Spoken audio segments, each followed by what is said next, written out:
Ótima noite para você sintonizado na brasileiríssima Rádio Inconfidência FM, no nosso Radar Inconfidência.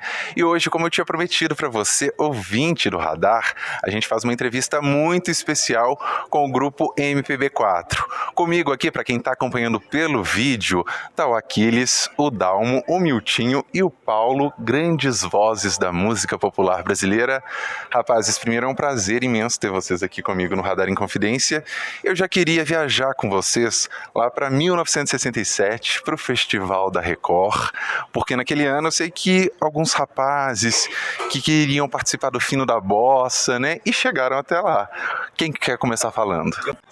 Na verdade a gente chegou antes lá em São Paulo. A gente saiu de Niterói para passar as férias de julho, né?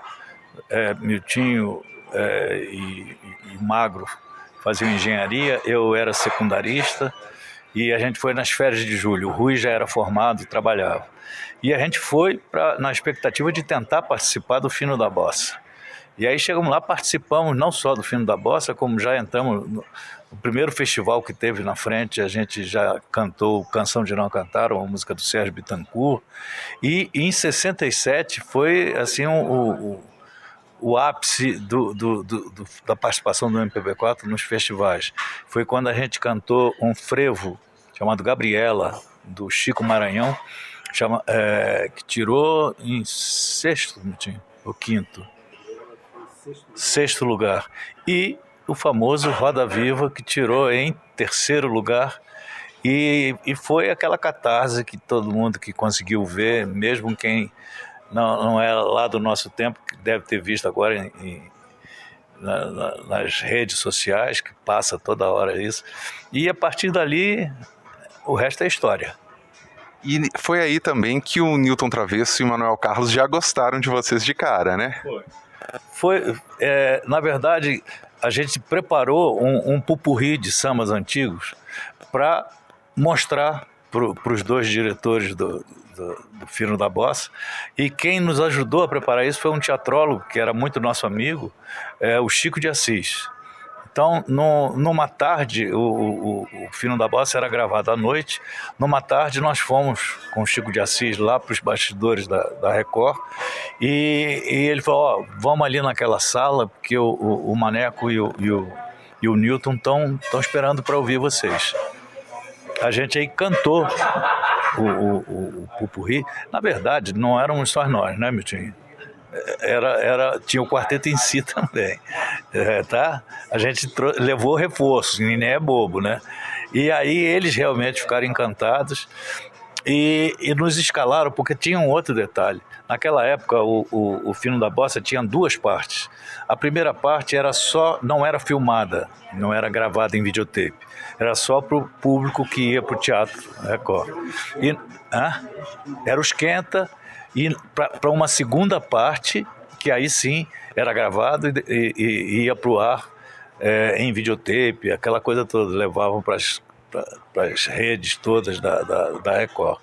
E a gente foi escalado logo para a segunda parte, o que para nós já era assim, um lucro extraordinário.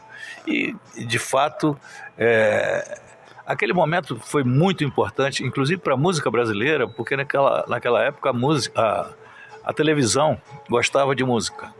Diferente de hoje em dia, que a televisão gosta mais de novela, de entretenimento, enfim, mas isso é problema dos donos das emissoras. O nosso problema foi que a partir dali a gente teve um grande problema, que foi voltar para Niterói e avisar para os pais que a gente não ia mais ficar em Niterói, a gente não ia mais estudar, o Rui não ia mais trabalhar, e a gente ia começar a tentar ser profissional de música. Agora, você citou sobre o quarteto em si. Eu tive a honra de conhecê-las, fui amigo até da Sinara e da Sônia, que fez parte da segunda geração, e vocês têm uma história construída meio que quase junto ali, né? Vocês fizeram muitos trabalhos juntos, eu acho que foram 4 discos que vocês fizeram juntos. Como é que foi esse trabalho de vocês junto com elas? Olha, esse trabalho vem exatamente um pouco desde essa época, porque nós, quando estávamos em São Paulo, no dia que aconteceu essa maravilha da gente participar do programa da TV Record, a partir daí nós tínhamos um contato muito grande com o Chico de Assis e nós fizemos um show que a gente era o MPB4 e Quarteto em Si, numa boate que na época em São Paulo era uma boate bem famosa, que rolava música nessa boate. Nós fizemos um show que era até engraçado a formação, era nós 8, eu tocando violão e um baterista, não tinha mais nada, era violão e baterista e 8 vozes. E esse show foi muito bom, já com o Quarteto em Si. E como era o nome do show? Cara, o nome era bonito, tinha um nome bacana. Não era isso não. Bom, deixa pra lá, quis lembrar, mas não lembrei. E a partir daí, a carreira do MPB4 do Quarteto em Si sempre esteve muito próxima. Tão próxima que o Rui casou com a Sinara, né? Sim, mas tem uma história de que todos namoraram todas também, não tem? Foi uma brincadeira que a gente fez, mas que foi bacana, porque aí de repente eu me lembro que eu namorava a Cibele, o Rui a Sinara, o Magro ficou com a Siva, e o Rui com a Sinara. Aí o Rui gostou daquela história, a Sinara também, eles casaram, né? Mas o nosso era brincadeira, era só para dizer, quem é que namora quem? Tinha que ter uma história. Agora teve uma brincadeira também que era MPB5, né? Porque Chico Buarque só fazia show se tivesse vocês 4. Foi ele mesmo que falou até uma vez e perguntaram para ele disse, porque de fato o Chico naquela época, ele era um cara ele era tímido, extremamente tímido, apesar de já estar um sucesso tremendo e tal, ele já era um cara conhecido e tal, mas ele não fazia shows sem o MPB4, que era meio, a gente, fomos até chamados escudeiros, né?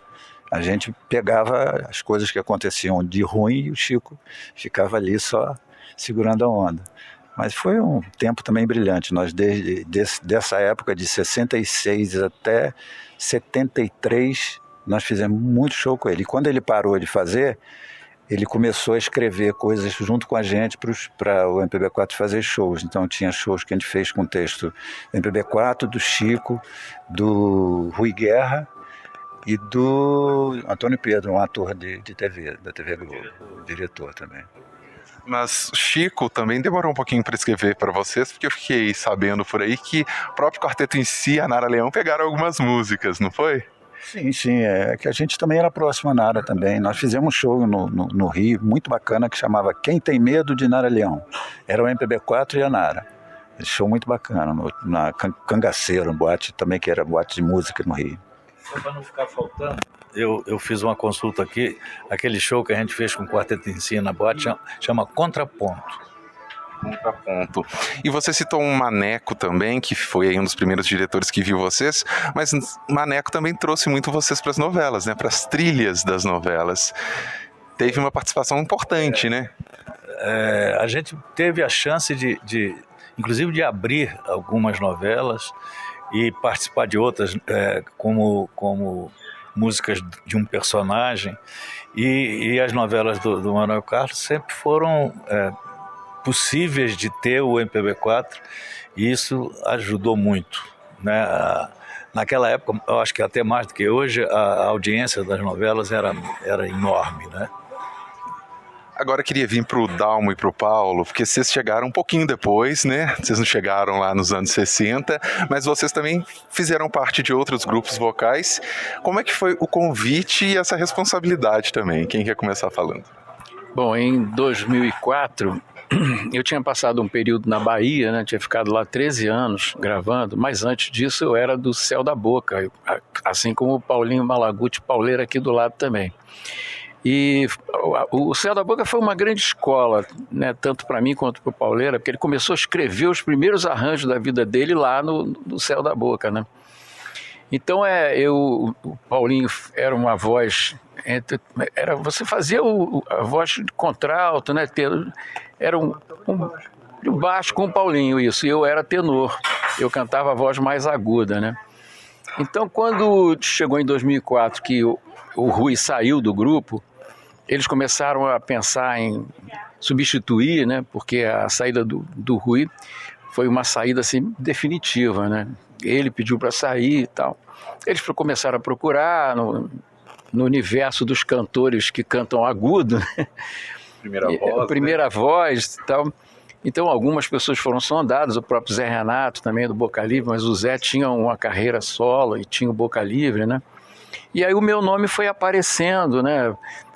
O Mário Adnet, conversando com o Miltinho, olha, o Dalmo seria o cara porque ele tem uma experiência vocal, canta agudo, e eu acho que na primeira voz ele conseguiria. Então eles foram juntando essas informações, né?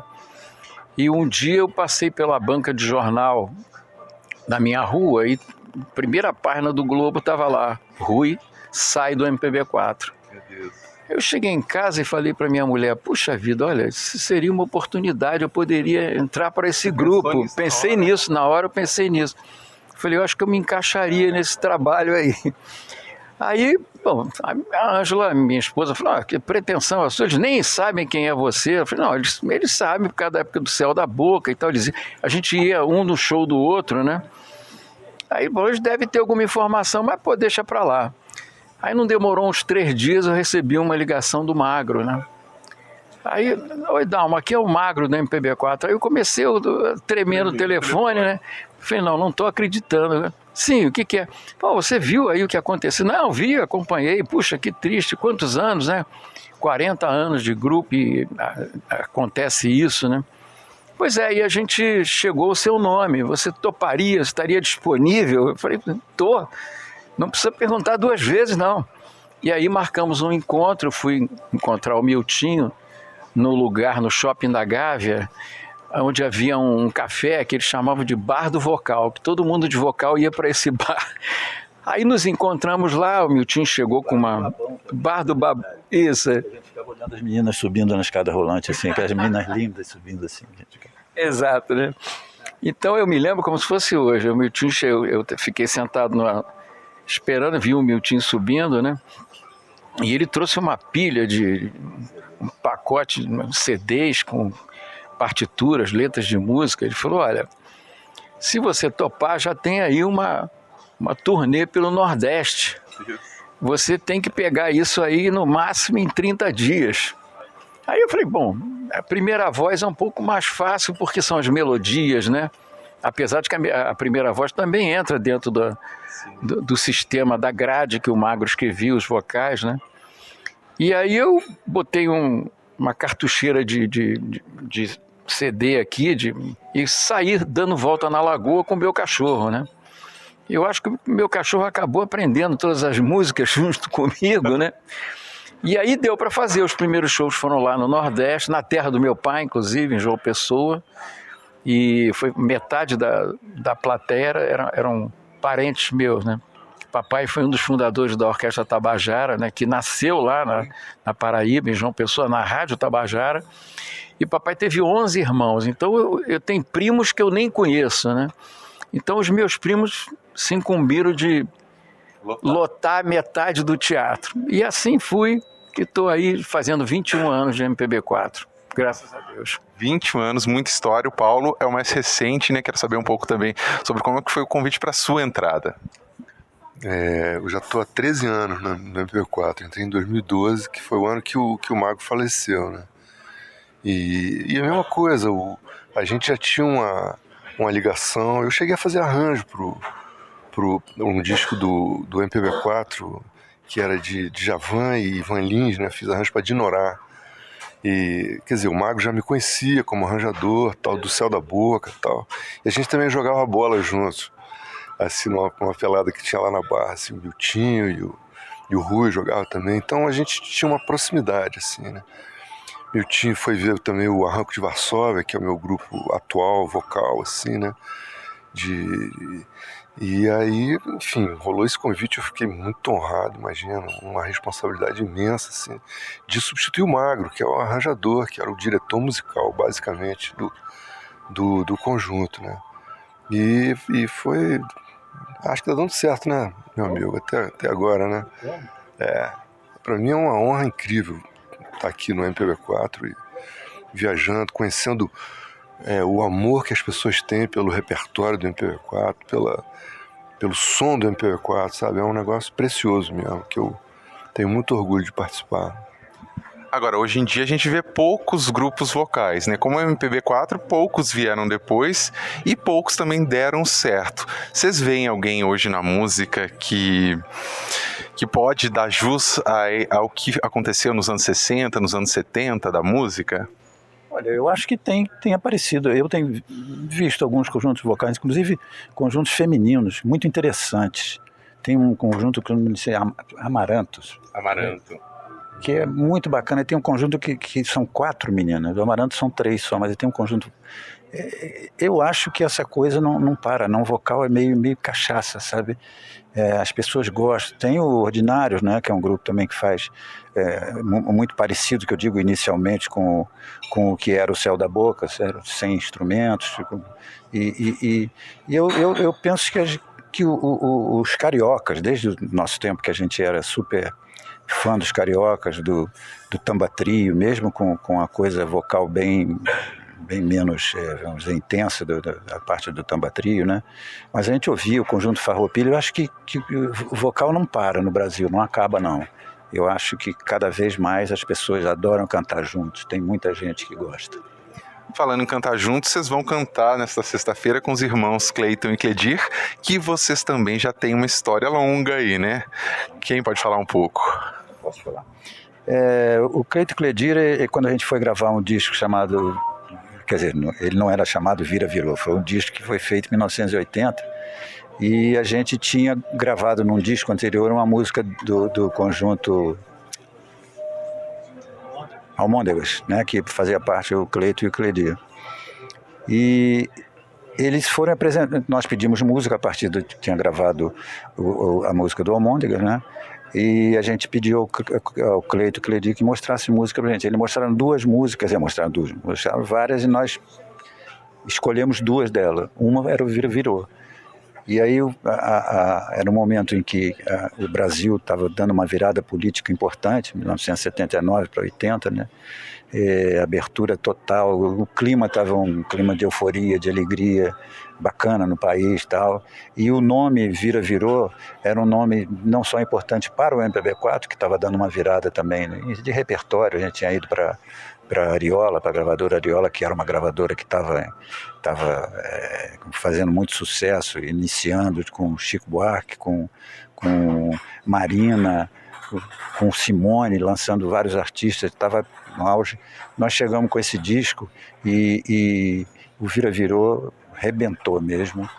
E aí surgiu a oportunidade, a gente convidou o Cleito e Cledir para participar do nosso show. Vamos fazer uma participação. Era assim, 2 músicas. Eles entravam e faziam umas 4, ninguém conseguia tirar eles de lá. Então, daí para frente, nós fizemos uma turnê bem longa pelo interior de São Paulo e outras cidades, já com eles fazendo... E daí eles estouraram mesmo, né? Foi um grande sucesso, uma dupla. E eles são maravilhosos, as músicas. E tem essa coisa também que pegou, né? A coisa do gaúcho. Todo mundo só se falava, né? As coisas todas, deu para ti, para cá e para lá e tal. É uma maravilha. Eles são maravilhosos e a gente gosta muito de cantar com eles, de fazer os shows juntos. E vocês já se apresentaram em todos os lugares do Brasil, eu acho, fora do Brasil também. Mas eu queria perguntar para vocês a respeito de público. Porque é o seguinte, cada público, vocês se apresentam aqui, vocês se apresentam no Rio de Janeiro, um público é diferente do outro. E eu queria puxar, claro, a sardinha para os mineiros. Como é que é a recepção dos mineiros com vocês? Sempre foi excelente. Inclusive, no início da nossa carreira, a gente estava até quando vinha na van, a gente veio comentando sobre isso, BH e tudo mais. A gente fazia muito show aqui, sabe? E a gente começou a conhecer as pessoas que faziam músicas aqui de Belo Horizonte. Então a gente fez um círculo de amizade com os músicos, desde do pessoal do Clube da Esquina, que ainda não existia, mas muita gente. E a gente vinha fazer show, e a gente fez muito show naquele teatro... Palácio das Artes, sim, mas ali, naquele parque... Não, tinha o Teatro Marília, sim, mas tinha o outro... Qual é aquele teatro que a gente faz? Chico Nunes e Marília. Chico Nunes. A gente fazia, às vezes, 2 sessões lotadas, e o público sempre foi muito carinhoso. Por isso que a gente vinha tanto, que as pessoas queriam que a gente viesse, porque sabia que a gente tinha um público que estava se formando e crescia sempre e permitia. Teve vezes da gente não ter programado eu me lembro bem disso, a gente não tinha programado um segundo espetáculo, e aí quando foi chegando perto do show das 9 horas, lotou o show. Aí a gente falou, vamos abrir uma sessão, outra. E, talvez não dê certo, porque já o show das 9 está começando e ninguém sabia que tem. Veio tanta gente para o show das 9 que não tinha mais ingresso, que lotou a sessão seguinte, e foi assim uma surpresa muito agradável, né? E as pessoas sempre muito receptivas, muito calorosas, é um público muito caloroso. O mineiro com o MPB4 é muito caloroso. Agora, nós, quando fizemos o primeiro show aqui em Belo Horizonte, que a gente veio de trem lá do Rio, de trem, viemos do trem dizendo, vamos fazer show em Belo Horizonte, vamos arrumar um teatro para fazer. Nós não sabíamos o que íamos fazer. Só que a gente foi conversando com as pessoas, chegamos no Teatro Marília e nós tocamos o MPB4 com ele, Cirlan. Foi a primeira vez que a gente fez show, Cirlan na bateria, e Toninho Horta de guitarra, eu de violão. E o Aquiles falou isso, lembrou? A gente tinha o bar que a gente frequentava, e nesse bar eram exatamente esses grandes compositores e artistas mineiros, que tinha Flávio Venturini, tinha Beto Guedes, Milton Nascimento, Fernando Brant, e Lô Borges, Márcio Borges, lá todo mundo, a gente vivia lá nesse barzinho comendo feijão, não era o feijão frito que tinha lá, sei lá, bolinho de feijão, né? Bolinho de feijão. Então esse início aqui em Belo Horizonte foi... Eu não bebia, assim... E esse começo foi muito, muito forte para a gente aqui em Belo Horizonte, e a gente vinha muito, viajava muito, Minas em geral, mas Belo Horizonte a gente vinha muitas vezes. E de fato há algum tempo que a gente não vem, viemos exatamente com o show do Cleito e Cleidi juntos, né, que fizemos. E viemos com o show da gente, mas já faz bastante tempo. E para a gente finalizar, eu queria fazer uma pergunta para vocês, na verdade uma escolha. A gente vai fazer uma sequência especial com 4 músicas de vocês no nosso programa, e queria que cada um escolhesse uma música e dissesse o porquê. Sei que é difícil. Quem quer começar? Eu. Roda Viva, claro, né? Que é uma música que marcou a carreira do MPB4. Se a gente não cantar o Roda Viva, a plateia reclama. É que nem o Calbi, que não podia deixar de cantar o Conceição, né? Que você teve lá para entrevistá-lo no Bar Brahma, né? Exatamente, estive lá faz uns 15 anos com o Calbi Peixoto. Quem é o próximo? Para ir na linha do Dalmo, vou nas Cartas do Velho. Amigo é para essas coisas. Também é outra música que não pode faltar. Última Forma. Por quê? Porque o arranjo vocal do Magro é um arranjo, além da música ser uma música linda, foi uma música que a gente, quer dizer, eu estou falando mais por mim, pelo Magro, porque a gente pegou uma gravação do Baden Powell, uma gravação dele que não estava, ele tinha tomado umas birita mais assim, e gravou no violão a música, e o Paulinho Pinheiro entregou a Paulinho não, quem entregou, acho que foi não me lembrar agora, entregou a música gravada, muito mal gravada, e eu e Mago passamos a noite inteira, primeiro para saber que melodia era aquela que ele tinha feito. A harmonia, dancei passei dias tentando descobrir as coisas, e o Mago depois fez um arranjo lindo, e acho a gravação original do MPB4 muito bonita, e é uma música também que a gente nem sempre canta nos shows, mas quando canta, tem uma resposta muito bacana. Paulo? Posso puxar a brasa para minha sardinha aqui? Claro. Porque a gente gravou esse disco de 60 anos agora, e eu tive a honra de escrever arranjo, assim, atual, né, pro MPB4 de agora, né? E tem um arranjo que eu gosto muito, a gente teve a participação do Dori Caymmi, fez arranjo pra gente também, e eu fiz o Cantador, que é a música do Dori, enfim, E eu gosto muito da resultante desse arranjo, assim. Enfim, esse disco foi muito emocionante, eu espero que os ouvintes ouçam, porque é o MPB4 hoje em dia, e todos os artistas vieram participar, né? Veio o Chico, veio o Paulinho da Viola, são quantas músicas? São 11? Quantas? São 12. Toquinho, Cleito Cledia, o Ginga, enfim. Mas aí o Chico Buarque, não falei do Chico, Milton Nascimento. Pois é, todo mundo, né? E a gente, eu imagino, eles já eram conhecidos, mas são meus ídolos que vieram, enfim. Mas eu tenho muito orgulho desse arranjo do cantador, assim, que é uma música bonita e eu tenho imenso orgulho de estar. Tem outros também, mas esse aí eu acho que foi especial. Perfeito, então, rapazes, muito obrigado por essa entrevista. Para mim é uma honra de verdade estar aqui com vocês. Prazer imenso. Você que está acompanhando a gente aqui, agora tem a programação especial, porque a gente vai ouvir seleção MPB4 por MPB4.